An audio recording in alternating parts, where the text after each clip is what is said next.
সৈয়দ গোলাম Sarwar, Challenger ট্রাভেলসের MD. প্রতিষ্ঠা লগ্ন থেকে হাবের সহসভাপতি ছিলাম। এরপরে আবার নির্বাচনে সহসভাপতি হিসাবে নির্বাচিত হই। এরপরে ধারাবাহিকভাবে আমি হাবের সাথে কোনো সময় আমি চিফ কোঅর্ডিনেটর ছিলাম, কোনো সময় আমি প্যানেল প্রধান ছিলাম। এভাবে আমি এই 15-20 বছর হাবের সাথে জড়িত ছিলাম। এখন যে হাবের যে কমিটি নাই, একটা প্রশাসক বসেছে। সামনে আমাদের 22 তারিখ আমাদের নির্বাচন, 22শে ফেব্রুয়ারি। সেই নির্বাচন যেন সুষ্ঠু এবং সুন্দরভাবে একটা নির্বাচন হয়, সেই জন্য আমাদের সরকার মহোদয় একজন প্রশাসক নিয়োগ করেছেন। এখানে আলহামদুলিল্লাহ আমরা ভালো প্রশাসক এবং আমাদের যে নির্বাচন কমিশনার, আমরা যতটুকু ওনার সাথে দেখা করেছি, কথা বলেছি যে একটা সুন্দর এবং সুষ্ঠু নির্বাচন উনি উপহার দিবে।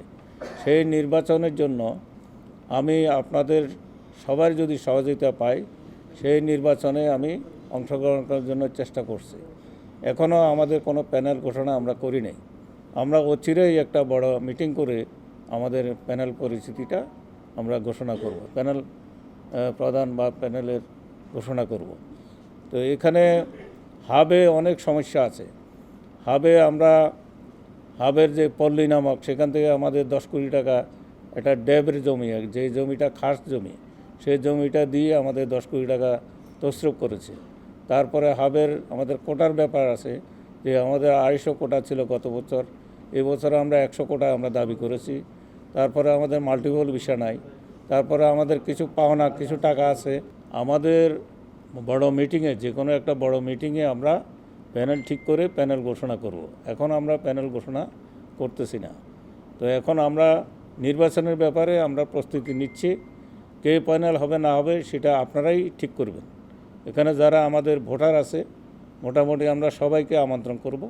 সেই অনেক বড় ভোটারের উপস্থিতিতে, অনেক বড় গ্যাদারিংয়ে আমরা প্যানেলটা আমরা ডিক্লেয়ার করব ইনশাআল্লাহ। তো আপনারা এই যে সমস্যাগুলো আমি বললাম, যে আমরা এক সময় ওরা কোটা বাণিজ্য, রিপ্লেসমেন্ট বাণিজ্য, তারপরে হাফ পল্লীর টাকা মারা, অনেক কিছু হয়েছে, কিন্তু এটা এখন আর তেমন নাই। তবে এবার যদি আপনাদের দোয়া যদি আমরা আসতে পারি, তাহলে হাফ পল্লীর টাকাটা ইনশাল্লাহ আমি উদ্ধার করব, অন্তত 2-3 মাসের মধ্যে ইনশাল্লাহ উদ্ধার করার চেষ্টা করব। আর অন্যান্য যে সমস্যাগুলো আছে, এগুলো আমরাই এখন উপদেষ্টা মহোদয়ের সাথে কথা বলছি। উনি আরও সামনে আমরা কথা বলে আমাদের সব হাব সদস্যদের যে সমস্যাগুলো আছে, কোটা সমস্যা আছে, তারপরে আমাদের মাল্টিপল ভিসার সমস্যা আছে, আমাদের কিছু টাকা জমা আছে, সেই টাকাগুলো ফেরত দেওয়ার ব্যাপার আছে। এই সব সমস্যাগুলো সমাধানের জন্য উপদেষ্টা মহোদয়, আমাদের সচিব মহোদয়ের সাথে আমরা সবাই আলোচনা করে একটা সমাধান করার চেষ্টা করব ইনশাআল্লাহ।